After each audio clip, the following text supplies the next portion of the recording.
welcome and welcome back. We got the John Deere on because Hamza bulldozed him. Am I right?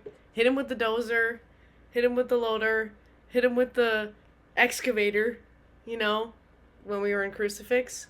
Wow. UFC 319, most anticipated pay per view of the year for so many of us. And, it's not what I expected to happen, but we got a lot of answers. We got a lot of answers, and we had one crazy card in Chicago. Like, oh my gosh, every fight had something wild, right? Every fight had something amazing. It was just such a great night of fights. The main event was storybook. I can't even believe it. And we capped it all off with absolute bulldozing dominance. So let's go over all the fights. We'll start from the beginning. I took a bit of a chaos nap. A little unplanned nap. I mean, it was half planned, but then I woke up and the first fight was already happening. Well, it had round one had just started. We were 10 seconds in. Albi Idiris versus Joseph Morales, and this one was a cuckoo. It was one of those betting odds were wackadoodle-doo. Apparently not a lot of people expected for Joseph Morales to get the submission win, to get the win at all. But to get the sub win, arm triangle choke, we start the night out with a bang. Okay, Joseph Morales in his second attempt in the UFC. Okay, second time's the charm, maybe. And then we had a switcheroo fight. So, Catrine Silva versus Diona Barbosa. Diona Barbosa stepping in short notice to replace JJ Aldridge. That fight got added and scrapped very quickly. So it was added and it was scrapped. And this one left DC and Joe very upset.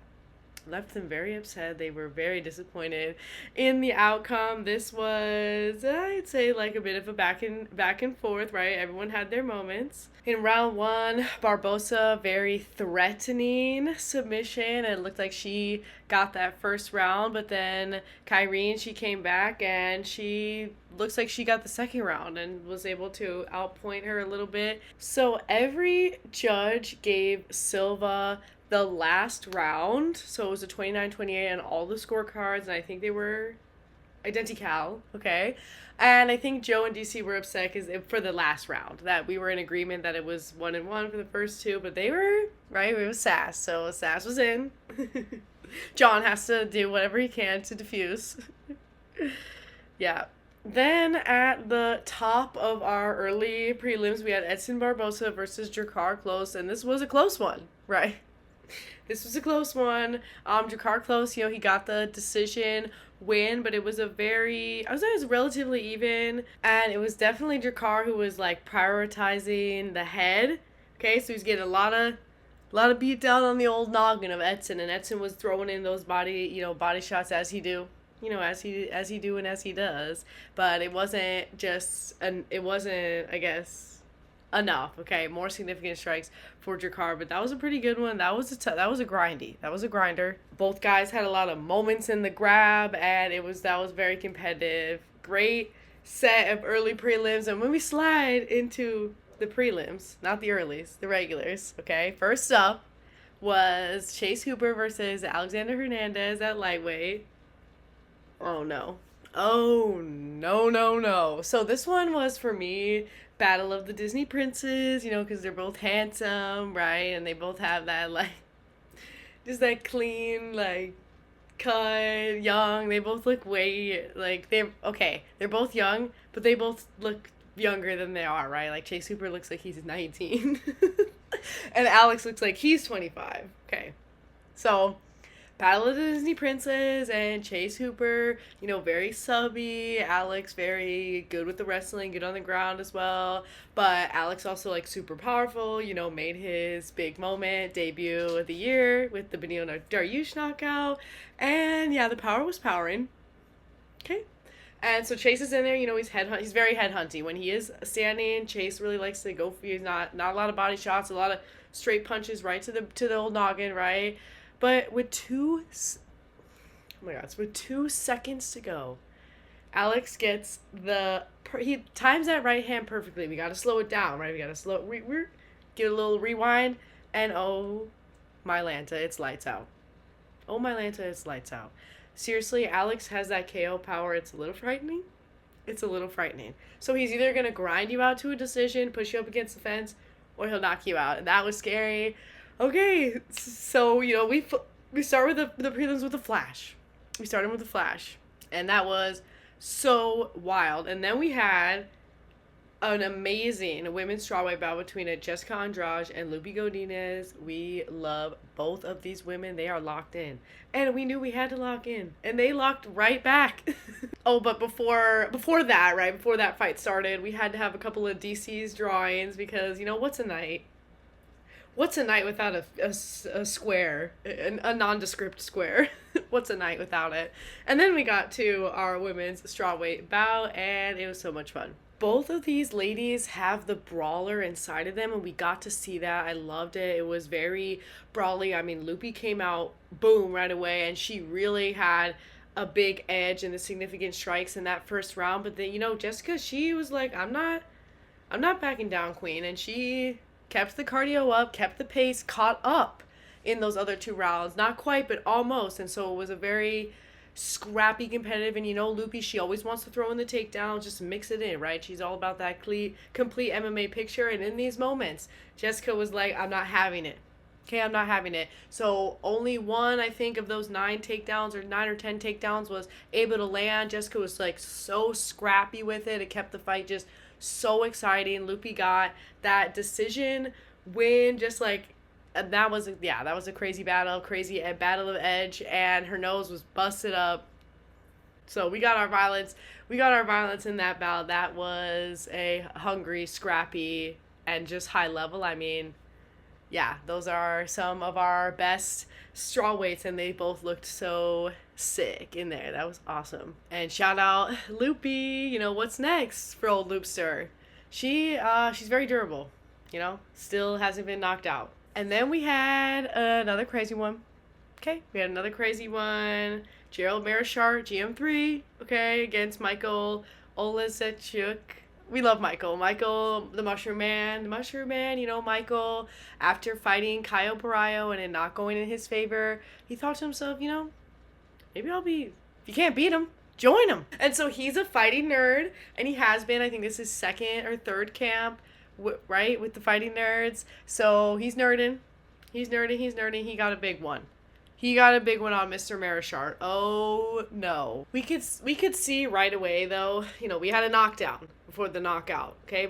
We love Gerald. Before Gerald got knocked out, got hit, he got knocked down. So the power was there, and that's Michael. He's a knockout guy. That's kind of his thing. Gerald's more of a subist. So, yeah. So, the power differential was there, and, Gerald was trying to get him in there, but Michael was kind of like, no, let me get you where I can hit some with a combo of some big ones. It's starting to look a little sinky, and then he follows it up, right? Herb's got no choice but to step in there and say, all right, that's okay, that's enough. So another crazy, pretty violent finish. Hello. And that led us to our featured prelim by Sanger Sursakayev, coming in undefeated against Eric Nolan. This one was a lot of fun. So this was another one of this like the biggest betting favorite, whatever have you. Like, people did not believe in Eric Nolan. They did not believe, which is crazy because he had a moment. Okay, round 1, right? Got him in a little bit of trouble. Got him into a little bit of trouble, right? Okay, but it was revenge in round 2. By round 2, Sursakayev was in revenge mode. After busting Nolan's knee, right, weakening his forces, he gets the submission on him pretty early, I guess midway through round 2. So, didn't get the first round, but he came back swinging, and submitting. So that was our featured prelim. That one was thrown in there, just right last minute, and that was a crazy one. It was very exciting, and one of those tables turns kind of fights. And then we moved to our main card. And this main card was crazy. This was storybook stuff. Oh my gosh, every single fight was everything. Okay? It had like just so much, right? So we started it off with Tim Elliott and Kai Asakura flyweights.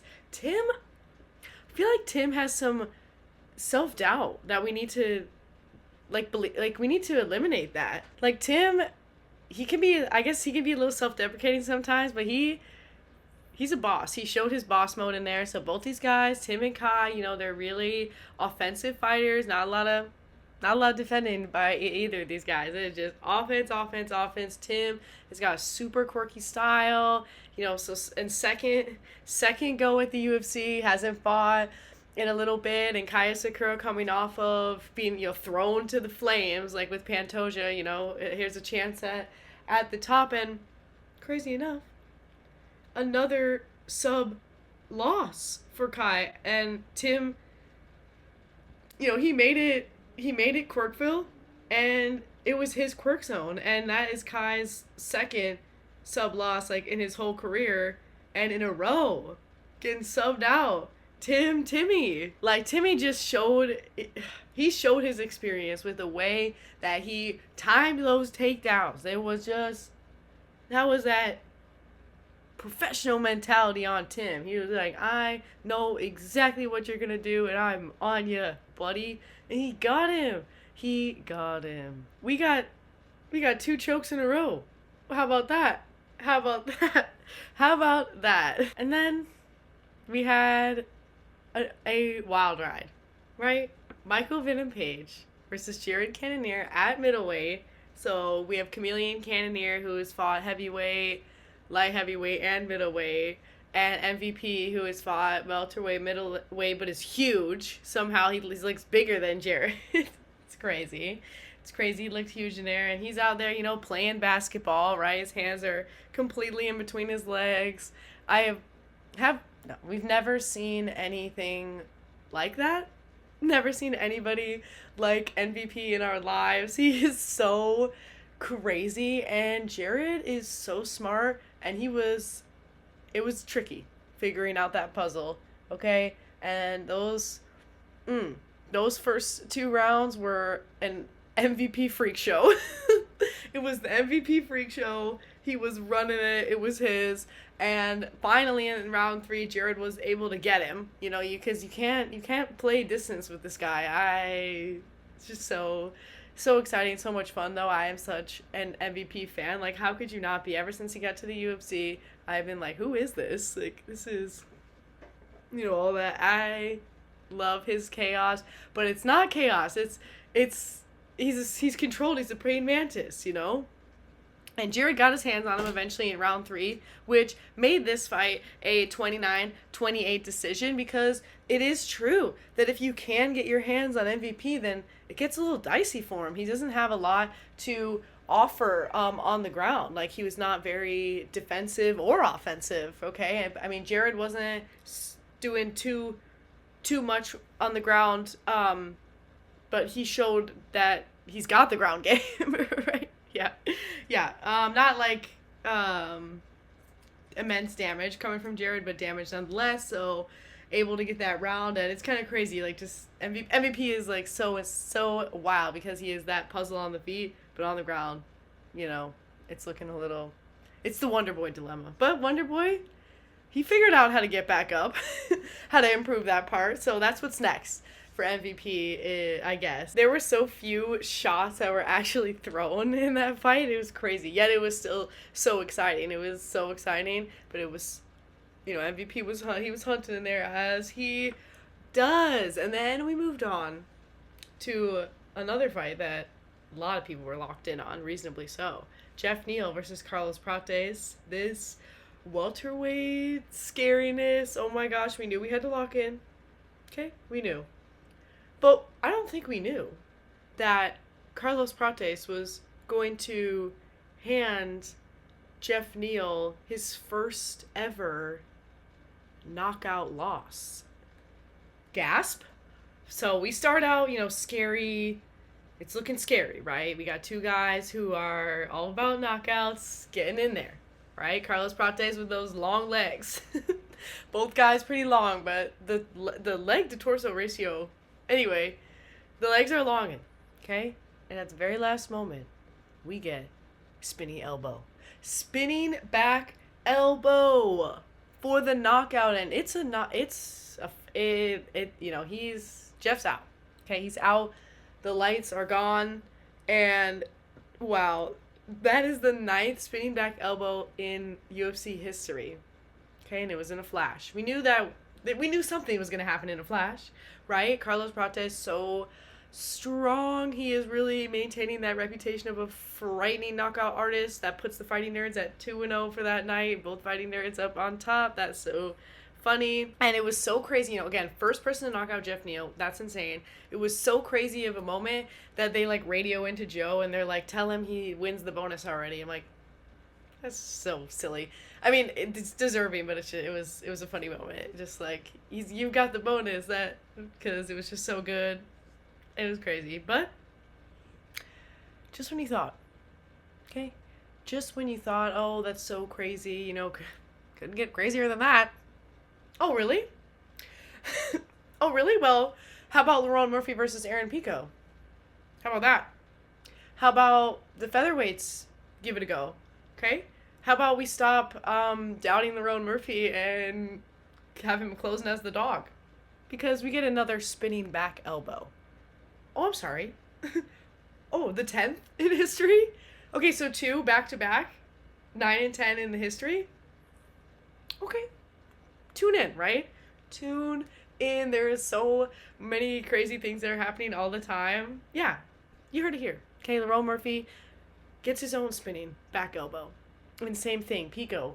Because that is devastating. Absolutely devastating. The elbow, that is a lot worse. And an unpadded elbow on your temple as opposed to a gloved up hand, yeah, I think it's going to be a little more devastating than it was. Oh my gosh. So that was crazy. Okay, we get 2 spinning back elbows in a row. Both those fights are done over quick. Both finished in round 1 in not the exact, but pretty much. Oh my gosh. What was it? What was in the air? Chicago, right? Am I right? Okay. So that was absolutely crazy. Lerone Murphy is such a star. He is such a star. Wow. It doesn't get better than that. Okay? How could it? How could it get better than that? We had so much flair. That main event was just flair, flair, flair.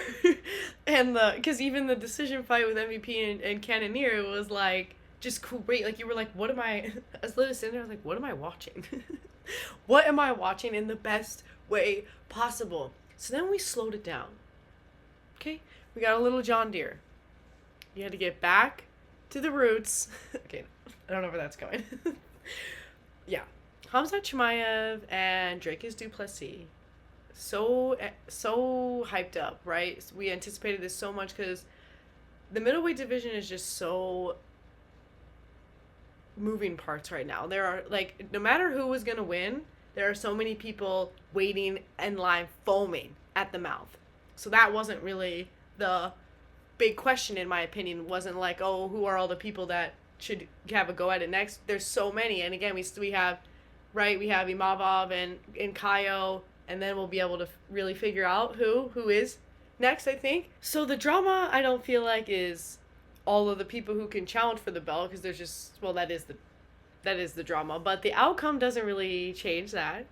But we learned so much. I feel we learned that Chimaev can grind it out for 5 rounds definitively with proof. So he had the 5-round opportunity, never went there before. Okay, this was the first time he went to 5 rounds, and I think so many people didn't expect to see him dominate this hard. I mean, he was a really big favorite, but I think a lot of people were expecting he's gonna blitz, he's gonna get the finish very, very early. It was really cool to see him just smother DDP and make him look so frustrated, put him in the crucifix. And yeah, there wasn't a lot of heavy bombs that were being rained down. But by the end, you have one guy who's taken no damage and one guy who's been completely controlled and peppered and beaten up along the way.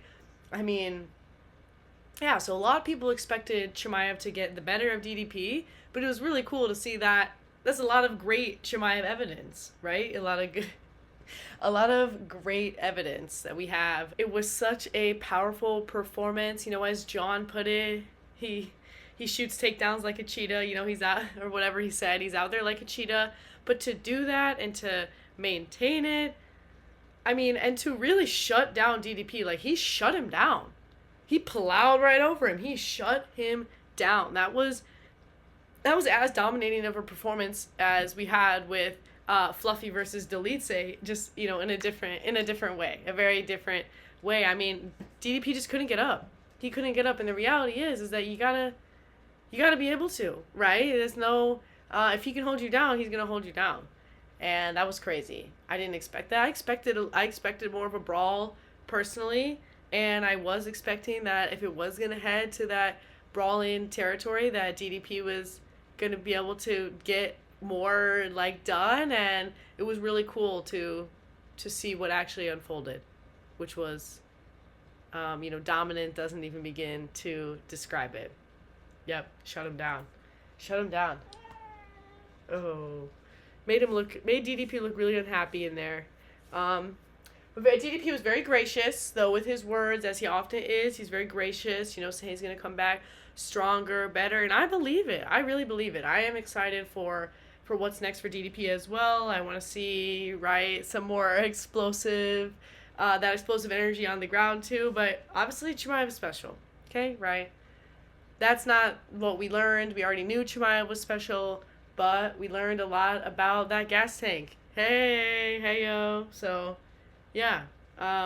Who should we get next, right? I think we kind of got to wait to see what happens with Imavov and with Kaio. But that smothering, I mean, woof. That was a woof of a decision. It was a woof.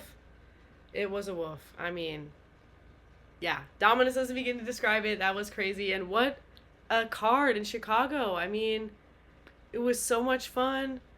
There was so many amazing fights. I mean, we had everything. 2 spinning back elbows. 2 spinning back elbows. Wow, that is quite a way to finish. 2 chokes in a row. Just got everything. Everything. Here is our song of the night. Okay? Jamming it out. We were really gifted with UFC 319. We knew. We knew that this card was going to be a banger. It totally was. That's it. That's our dynamic review. Let me know what your favorite moment was. It's so hard to say. There were so many good moments. For me, it might be Tim Elliott. Okay? Because he deserves it. You know? He deserves it. Oh, man, but it was just so much great stuff. Oh, my goodness. So much great stuff. So let me know any thoughts. Did you expect what happened? I mean, if you're a lot of people expected Chimaev, but did you expect that? Let me know if you did. I'd love to know. Because I did not. Oh, yep.